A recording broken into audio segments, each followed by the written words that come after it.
Hello and welcome back to our garden podcast and to a new episode, and the very first one from this new studio in the barn which we've created. So really hope you like the setup. We do. We put a lot of time and effort into it. Well, half a day, and it's freezing cold, so we need a heater. It's freezing cold, so you can probably see our breath. But obviously, middle of the winter, we've done our best, and really hope you enjoy the setup going forward. 'Cause this is where we're going to be essentially basing our podcast going forward, and obviously during the chats that we have, we'll show footage and stuff from our gardens throughout the different seasons. So today's podcast is about our plans. Obviously, we're in January at the moment. What are we? 20th of January today.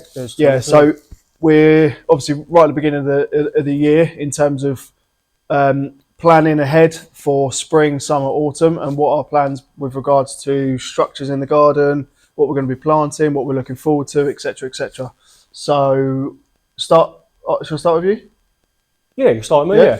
I think the main change I'm going to make this year, or the main thing I'm going to concentrate on, this could get irritating, couldn't it? Is aquatic plants. That's better. That suits you. It's aquatic plants this year. It's something I've done as a youngster right the way through. I can remember. I mean, you're the same. We've always had garden ponds and things like that, haven't we? Yeah. Fish tanks. But I really want to concentrate on the tropical aquatics. I think they're real specialists. So, like, what, in your koi pond or separate to? I think I may try a few maybe semi-hardy aquatic plants in the koi pond. We have got raised baskets as well, so it does protect them from the koi. Yeah. Because they can be quite hungry at times, koi. But no, the plan is to build a bigger pond around the side. There's an area in the garden which some of you guys probably saw from other podcasts and shorts we've done.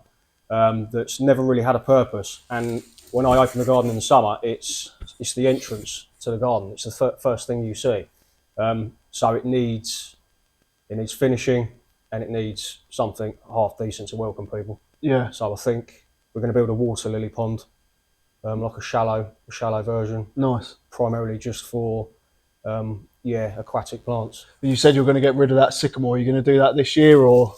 No, well, it's a multi-stem, so I think what we'll do, we'll probably thin out a few of the branches just to let a little bit more light in, because it is quite a dark corner. Sorry, just to explain. So when you walk into Chris' front garden, you got huge sycamore, haven't you? Yeah. Which overshadows that first kind of section of the back garden as you walk in.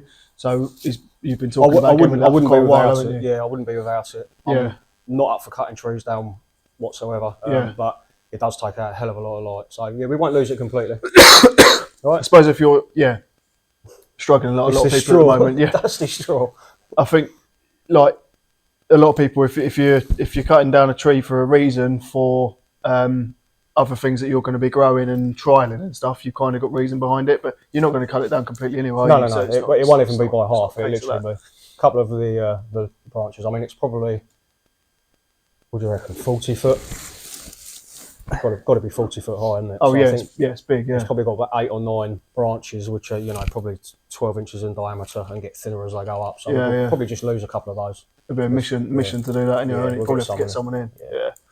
So your aquatic plants, what else? So that's going to be sort of like making the most of that dumping ground at the moment, really. And everyone's got dumping ground in their garden. I've got 4 or 5, I think. Problem is when you show the garden, you can't have that. You can't have it. No. Absolutely not. And as you know, the open gardens that we did this year, or last year now, the front garden became the dumping ground, which again isn't a great welcome. Yeah.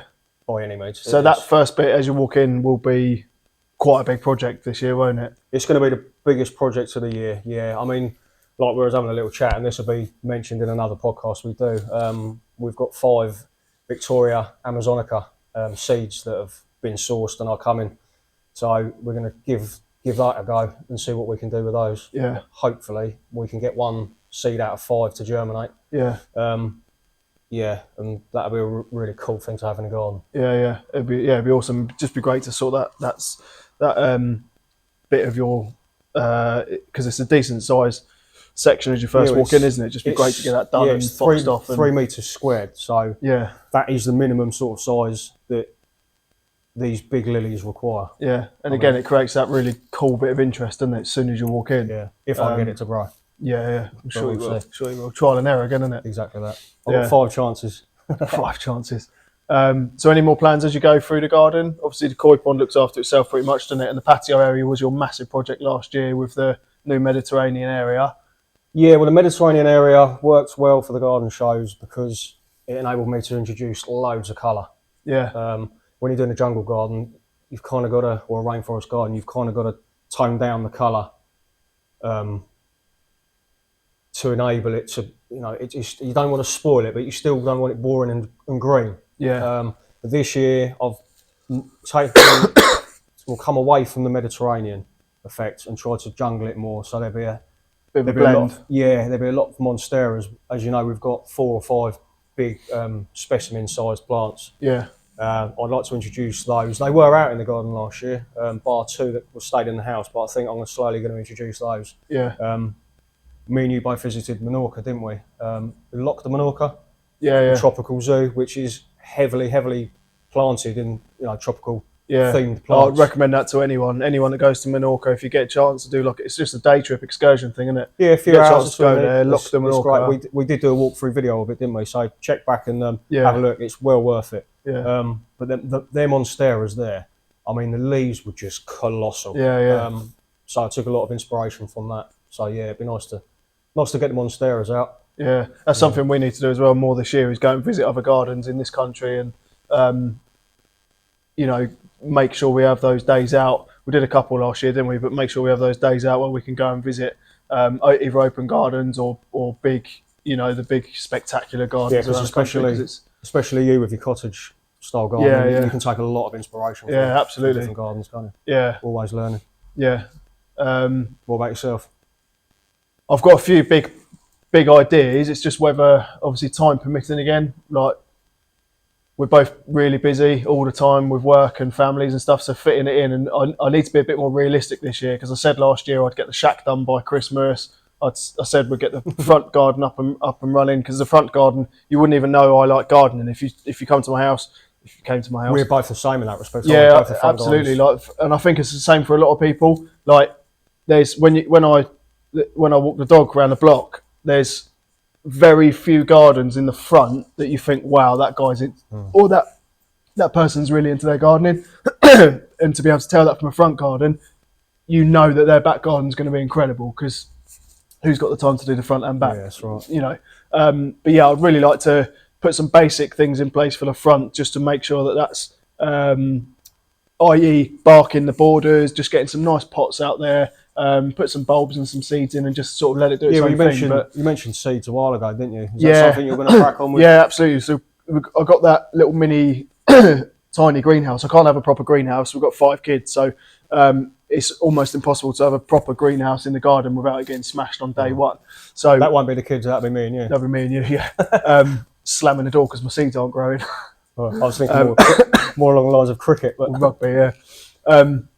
But yeah, I'm going to utilise that mini greenhouse. It's just something I picked up on Facebook Marketplace, but it's going to do the job, hopefully, to a point. I've also got the conservatory, which I'm going to do some seed trays in this year to help get them going. The seeds I did last year and kept outside, I think I did A, too early.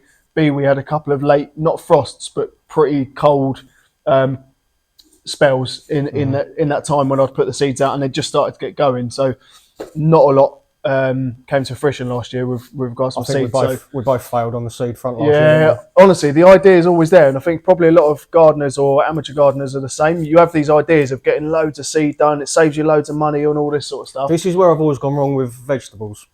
Yeah, I've never ever been able to grow even a lettuce. yeah. I've got cucumbers did okay the year before last, but yeah, I just See, we did when I first moved in during lockdown. We did lettuce, we did carrots, we did potatoes. They all did pretty well. I mean, the carrots were like that, to be fair, but the lettuce did really well. The potatoes are still growing now around the pond where that used to be, so they did all right. It's just fun growing that, especially when you've got kids, to do veg and grow things from a seed. It's just fun watching all that happen. So yeah, front gardens, just do what I can with that, but get it going in one respect or another. And then in terms of the back, obviously I want to get that shack done. That's one of the biggest things I want to get done. How far have you gone with the shack now? Just the base still, which was the same about 6 months ago. Yeah. But no, I really do want to get that done. I've got the timber ready to go. I really do want to get that done because it's going to be the focal point for the back of the garden. get rid of the old wooden swings and stuff and just clear that area up completely. The new fence has been put along the side from the neighbour now, so that's all done. The compost heaps are looking okay in terms of I've been using them and they are composting as they should. So that's that area kind of already looking after itself. And then, like we said before, getting some of those more tropical. So like the Tetrapanax is still there, by the way. Okay. So that's all right. That's going to develop. Nice one.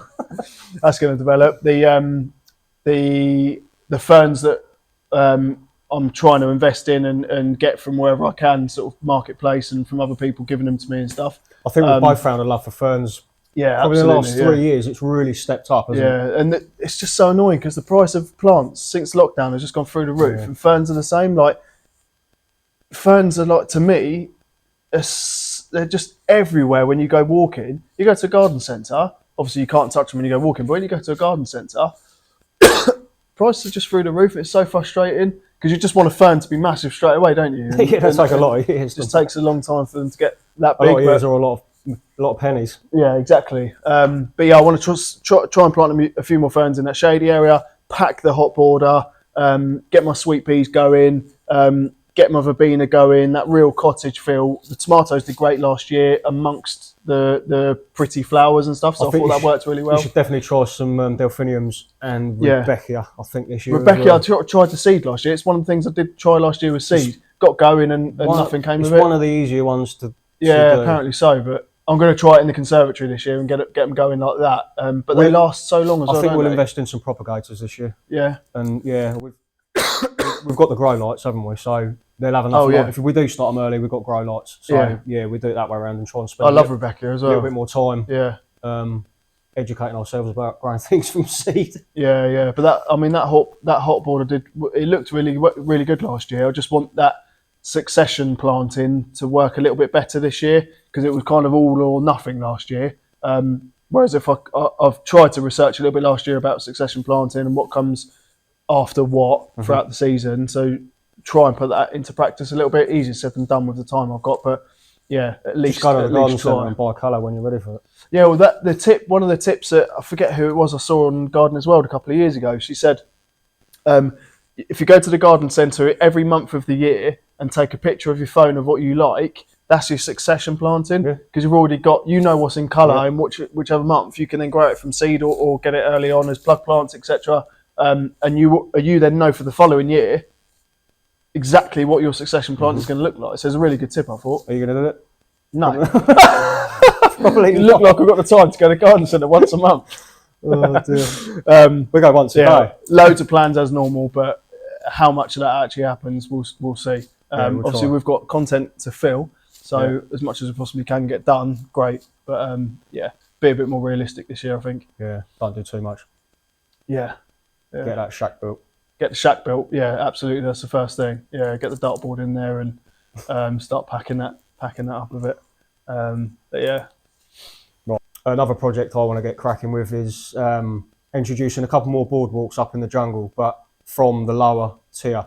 So it means building a timber staircase. Okay. I've got a few plans. I don't know if you've seen them. They're called rustic sleepers, where they basically, instead of cutting it 4 sides, they just cut the top and the bottom, and then they leave the timber running down either side. Does that make sense? Yeah, so you've got basically like a waney edge. Yeah. They're not even that expensive either. So I think I'm going to do 2-foot steps, 2-foot sections, and do it in that because it's sticking down from the Mediterranean patio up into the jungle. Yeah, yeah, that'd be cool. And I've sourced some 8-foot timber poles as well. Yeah. So I've reclaimed, so they're all old and they're aged and they're really good. So I think we'll use those as the uprights as well. Yeah. And it should look, really good. Yeah. And it gives it another dimension to the way the boardwalk runs through the garden, doesn't it? So because there's one way into the jungle and there's one way out. And I found when we were doing the open gardens last year, when you get about 10 people up there, and someone wants to come in and someone wants to come out, it's tricky. So more boardwalks, more walkways. Yeah, that'll be cool. And it adds character as well.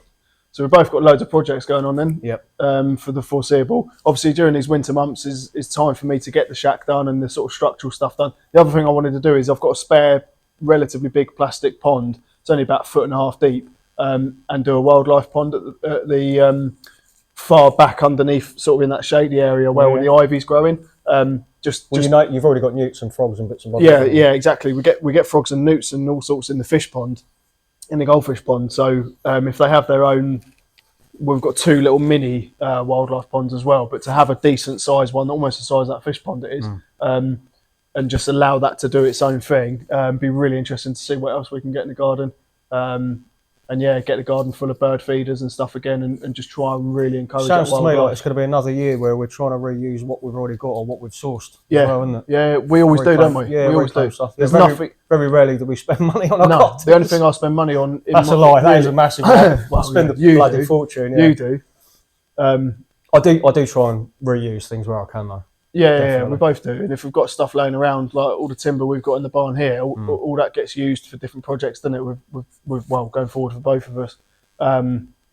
So yeah, that's a big part of our ethos, isn't it? So yeah, looking forward to this year. It's going to be a good year. Right, thanks for clocking in again, guys. I hope you've enjoyed this video. As usual, like and subscribe. Check back on the other videos. There's plenty more, isn't there? Yeah. And we hope you enjoyed our new setup. So we'll catch you in the next one. See you soon. Bye.